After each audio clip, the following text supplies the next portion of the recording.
Pamahalaang panlalawigan ng Sursogon, todo suporta sa pagbangon ng Banwang Gurang Donsol matapos ang paghagupit ng Bagyong Christina.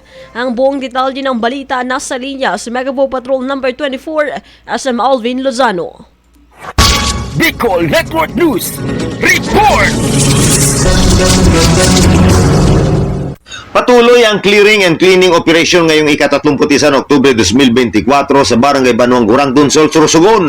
Ito'y matapos hambalusin ng lugar at nag-iwan ng pinsala ang nagdaang Bagyong Christine. Samantala ito'y pinangunahan ng pamahalang panlalawigan sa ilalim ng pamamahala ni Gobernador Edwin Buboy Hamor at pinagsanib na puwersa ng mga kawani ng gobyerno at ng Kalinigan Program Eco Warriors ng Donsol upang matulungan ang mga residente, guro at mag-aral sa pag-ayos ng kanilang komunidad. Kaugnay nito nagpadala din ang probinsyal na government ng 2 dump truck, 1 grader, loader at backhoe bilang bahagi ng suporta sa clearing efforts. Kasama rin ang lokal na pamahalaan ng Donsol sa mga hakbang na ito upang tiyaking magiging ligtas at malinis ang lugar sa mga susunod na araw. Kasama mo sa pagbabalita mula dito sa bayan ng Donsol, Megawa Patrol No. 24, Alvin Lozano, tatak tunay na serbisyo.